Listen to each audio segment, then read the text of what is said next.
कोई भी बच्चा किसी भी हाल में वंचित नहीं रहे, और उसी मिशन पे हम लोग काम भी कर रहे हैं। बिहार के बच्चे आपको कैसे लग रहे हैं?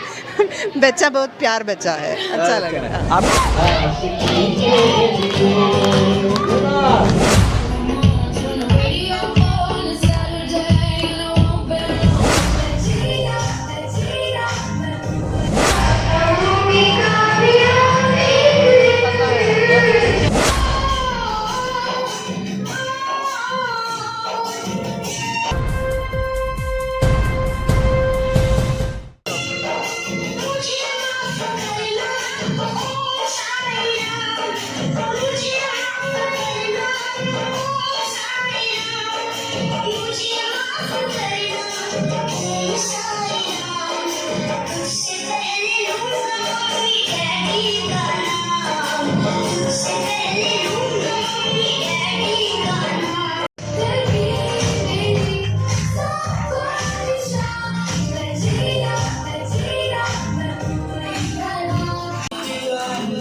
सांस्कृतिक कार्यक्रम का आयोजित किया था, वहीं पे स्कूल के डायरेक्टर सर हैं, उनसे भी हम बातें करते हैं कि स्कूल में शिक्षा कैसे संचालित करते हैं और कैसे शिक्षा प्रदान करते हैं। सर, आपका शुभ नाम? संजीव कुमार। संजीव, आप डायरेक्टर हैं? जी हाँ। आप जो बच्चे को शिक्षा प्रदान करते हैं, आप बहुत सुनहरा वर्ड में लिखा हुआ है, कोई भी छात्र छात्राएं शिक्षा से वंचित न रहे, इसका तात्पर्य क्या है? तात्पर्य हमारे इर्द गिर्द आस पर हमारा एक मिशन चल रहा है कि कोई भी बच्चा किसी भी हाल में वंचित नहीं रहे, और उसी मिशन पे हम लोग काम भी कर रहे हैं। आज हमारे स्कूल में 500 रुपया हम लोग फीस लेते हैं, क्योंकि आज के डेट में पटना जैसे राजधानी जैसे शहर में इंफ्रास्ट्रक्चर चलाने के लिए कुछ ना कुछ तो जरूरी है। 500 रुपया फी लिया, कोई 500 रुपया दे सकता है, कोई 200 रुपया दे रहा है, कोई फ्री में दे रहा है। और इस व्यवस्था को देखते हुए भी हम 500 रुपया का जो निर्णय लिया था, उसमें भी अब हम उसमें क्या है, हमने लागू किया है स्कॉलरशिप, जिसको हमारे बहुत सारे हमारे ऐसे डोनर्स हैं जो कि एक बच्चे को पढ़ाने के लिए गोद नहीं लेंगे, वो अपने जो किसी के डोनेट करेंगे, एक बच्चे का फीस डोनेट करने, इस तरह का टीम, ताकि हो क्या रहा है ना कि बहुत सारा 500 रुपया भी गज तो लेते हैं लेकिन नहीं दे पाते हैं, और नहीं देते हैं और भाग जाते हैं। इसलिए भाग जाते हैं कि उनको अपने खराब लगता है कि हम पैसा नहीं दिए, ये नहीं किए। तो उसके लिए हम अलग से व्यवस्था लाएं, जो बच्चा पढ़ने में तेज है उसके लिए स्कॉलरशिप का एग्जाम। जो आर्थिक संकट से जूझ रहा है, जो बच्चा टैलेंटेड है, पढ़ना चाहता है, आर्थिक मदद उसके पास नहीं है, जो आर्थिक रूप से कमजोर है और वो चाहते हैं शिक्षा ग्रहण करना, उसके लिए आपकी स्कूल क्या करती है? मेरे यहाँ बच्चा पढ़ रहे हैं, और उसमें 2-3 चीज़ ख्याल रखना चाहिए। आर्थिक रूप हर बच्चे को हम पढ़ाना हमारा दायित्व है और हमारी जिम्मेवारी है, हम उसी मिशन पे काम कर रहे हैं। उसमें पेरेंट्स का भी बहुत सारा जिम्मेवारी होनी चाहिए। अगर हम किसी बच्चे को पढ़ा भी रहे हैं तो उसमें डिसिप्लिन में बच्चे को रहना, कि बच्चे के पेरेंट्स को डिसिप्लिन में रहना अति आवश्यक है। अब बच्चा को हम पढ़ाने के लिए हम ले लिए, फ्री में पढ़ा रहे हैं। लोग फ्री में पढ़ाने का मतलब समझते हैं चलो गया तो गया, नहीं गया तो नहीं गया, ये भी समस्या उठता है। लेकिन हम बच्चे को कैसा उठना है, कैसे बैठना है, कैसे पढ़ना है, कैसे होमवर्क बनाना है, वो हम लोग निर्धारण करेंगे। आप लोग एजुकेशन देते हैं, और हाँ, हम लोग ये चाहते हैं कि अगर उस टाइप के हमारे बच्चे हैं तो कम से कम हम तो ये समझते हैं ना कि जो कमज़ोर है, जो जिसके पेरेंट्स कमज़ोर हैं, उनके क्या हसरत क्या हो रही है आज के डेट में? हसरत है कि पैसा का अभाव, टाना टानी है, पैसा का बहुत दिक्कत है, वो तो कमाने में लगते हैं, बच्चे घर में रहेंगे और बच्चे क्या करेंगे? वैसे ही अपने बच्चे के संगत मिलेंगे, गाली गलौज करेंगे, यही सीखेंगे। तो उसको दूर रखने के लिए ही ना हम उसको लाए। आपके पास टोटल टीचर कितने हैं?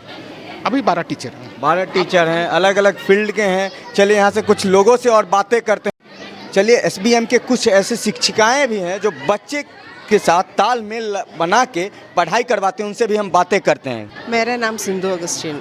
आप केरला। केरला से हैं आप, और बिहार में क्या कर रही हैं? I am the principal of SBM region school. आप प्रिंसिपल हैं, ये प्रधान अध्यापिका हैं मैम। और बच्चे को आप कैसे पढ़ाते हैं? मतलब छोटे बच्चे हैं, क्या चैलेंजेस फेस करना पड़ता है आपको? बिकॉज सब लोग अलग अलग फैमिली से, अलग अलग सिचुएशन से आ रहे इधर। वही बच्चा का हम लोग पहले संभालना है, उन लोगों से प्यार से लोग को सिखा रही है। ऐसे उन लोगों का पूरा मेहनत टीचर सब टीचर्स एक ही साथ मेहनत कर रहे हैं। आप प्रॉपर तमिलनाडु से हैं या प्रॉपर बिहार से? प्रॉपर केरला। सॉरी, केरला से मैम, प्रॉपर केरला से। और बिहार में मतलब कैसा लग रहा है आपको? बिहार के बच्चे आपको कैसे लग रहे हैं? बच्चा बहुत प्यार बच्चा है, अच्छा लग रहा है। आपका शुभ नाम? आदर्श चौबे। क्या पढ़ाते हैं आप? हम मैथ और साइंस के टीचर हैं। मैथ और साइंस में मैं भी कमज़ोर रहा हूँ, केमिस्ट्री बेसिकली। तो यहाँ के बच्चे समझते हैं? हाँ, यहाँ के बच्चे, अगर आप उस बच्चे को विस्तार से समझाते हैं तो बच्चे तुरंत समझते हैं, और पढ़ाई बिल्कुल विस्तार से होना चाहिए। एक्टिविटी कैसा है बच्चे का यहाँ का? बच्चों में एक्टिविटी भी बहुत है। बच्चे की एक्टिविटी क्या है? सर सही से पढ़ाते हैं आप लोग को?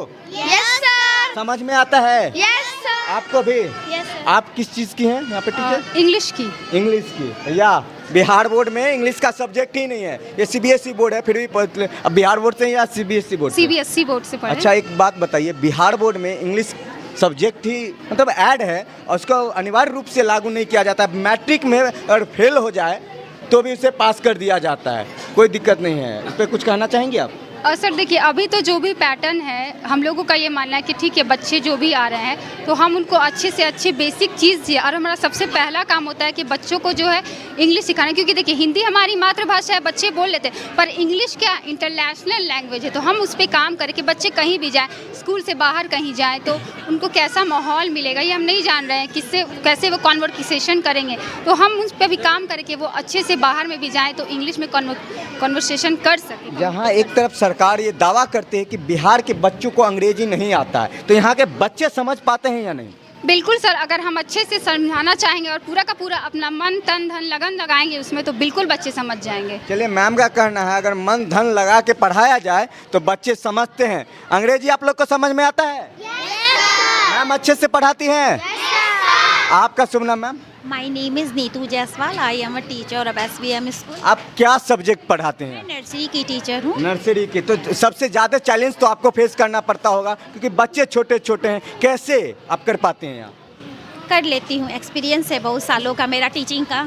मतलब चैलेंजेस क्या क्या फेस करना पड़ रहा है आपको यहाँ बच्चों के साथ, जो छोटे बच्चे होते हैं? कुछ चैलेंजिंग नहीं है, बस अच्छा लगता है सबको पढ़ाना, छोटे क्लास को उससे ज़्यादा अच्छा लगता है मुझे, इसलिए मैंने तो छोटे क्लास को ही। जहाँ घर में बच्चे को पेरेंट्स जो है इरिटेट हो जाते हैं छोटे बच्चे को संभालने में, वहाँ पे आप तकरीबन 250-300 बच्चा संभालते हैं, वो कैसे हो पाता है? हो पाता है, खुद का एक रहता है सर, धीरे धीरे आप काम करते रहो ना तो एक्सपीरियंस बन जाता है। आपका मैम? मैं डांस टीचर हूँ। डांस टीचर है। चलिए इधर आइए। पहले तो कला संस्कृति को बढ़ावा दे और सांस्कृतिक कार्यक्रम आयोजित किया गया है, तो कला संस्कृति की टीचर हैं ये, तो इनसे पूछते हैं ये परफॉर्मेंस जितना भी हुआ है आपके देख रेख में हुआ है, निरीक्षण में? जी हाँ, बहुत ही अच्छा था। आप इसमें बताइए आपके जो बच्चे हैं वो कैसे हैं? बहुत अच्छे हैं, बहुत अच्छे हैं, बहुत टैलेंट। अच्छा, आपको पता होगा कि इस तरीके का कल्चर जो है ना बिहार में बढ़ावा नहीं दिया जाता है, उसको दबा दिया जाता है, उस पर क्या कहिएगा? इसमें ये कहना चाहूँ तो गलत बात है, इसको बढ़ावा देना चाहिए कि बच्चे आगे बढ़ के कुछ कर सके। क्या नाम हुआ आपका? मुंतहा। आप क्या करते हैं यहाँ पे? SST इंग्लिश पढ़ाते हैं और SST और साइंस भी। देखिए भैया, बार बार हम यही बोल रहे हैं कि साइंस मेरा कमज़ोर रहा है, तो यहाँ साइंस में बच्चे समझते हैं? हाँ, समझते हैं बिल्कुल। अच्छा, आप तमाम लोगों से एक और गुजारिश है, क्वेश्चन है, बिहार बोर्ड में कंप्यूटर का सब्जेक्ट ऐड नहीं है लगभग सबको, और इंग्लिश जो है सब्जेक्ट उसको मान्यता सही तरीके से नहीं दिया गया, वो बस रख रखाव के लिए दे दिया गया, उसमें पास होइए या फेल होइए उससे कोई मतलब नहीं। आप कंप्यूटर का शिक्षा आप यहाँ पे देती हैं? हाँ सर, अभी हम लोग बस शुरुआत कर रहे हैं, बच्चों को बता रहे हैं। वैसे कि CBSE में क्या होता है कि सब चीज़ बच्चों को पता है, यहाँ पे अभी हम बता रहे कि कैसे ऑपरेट करना चाहिए उसके बारे में, और उस पर भी और आगे काम किया जा रहा है। कौन से क्लास से आप लोग स्टार्ट कर रहे हैं बच्चे को शिक्षा देना कंप्यूटर का? अभी तो हम सर सीनियर क्लास से शुरुआत करेंगे। सीनियर 1, 2, 3, 4 कौन से क्लास से? 4 क्लास से। आपको पता होगा कुछ दिन पहले एक न्यूज़ वायरल हुआ था, जैसे शराबबंदी को लेकर मानव श्रृंखला का निर्माण किया गया था, ऐसे ही एक संस्था के द्वारा आम 38 जिला में एक मानव श्रृंखला का निर्माण किया गया कि बिहार बोर्ड में कंप्यूटर का सब्जेक्ट ऐड हो पाए। अभी तक कंप्यूटर का सब्जेक्ट ऐड नहीं है, क्या वो ऐड होना चाहिए या नहीं होना चाहिए? हाँ सर, बिल्कुल ऐड होना चाहिए, क्योंकि देखिए शिक्षा के साथ साथ सब कुछ ज़रूरी है, जो कार्यक्रम, क्योंकि यहाँ बिहार में हर एक बच्चा जो है वो प्रतिभा से भरा हुआ है, बस ज़रूरत है उसके टैलेंट को बाहर निकालने की। ज़रूरी नहीं है कि जो बच्चा है वो पढ़ने वाला है, 100 में 100 ला रहा है तो वही आगे जाके कुछ कर सकता है। इतने सारे कोर्सेज है, कंप्यूटर कोर्सेज में भी आगे बहुत सारी डिग्रियां हैं, बच्चे अच्छे प्रोफेशन में जा कर के अच्छी जगह पा सकते हैं। तो इसलिए ये अनिवार्य ज़रूरी है सर कि अनिवार्य है, कंप्यूटर का सब्जेक्ट अनिवार्य है और ये बिहार बोर्ड में भी लागू होना चाहिए। ये तमाम लोगों का मांग हो, प्राइवेट सेक्टर हो या गवर्नमेंट सेक्टर हो। आगे चल के जहाँ एक तरफ माननीय प्रधानमंत्री नरेंद्र दामोदर दास मोदी डिजिटल इंडिया बनाने की बात कर रहे हैं, दूसरी तरफ डिजिटाइजेशन का दौर चल रहा है, वहीं पे कंप्यूटर का शिक्षा अनिवार्य रूप से लागू किया जाए, ये प्राइवेट सेक्टर, प्राइवेट स्कूलों का भी मांग है। आप ऐसे न्यूज़ के लिए बने रहें, बेबाक हिंदुस्तान देखते रहें। जय हिंद, जय बिहार।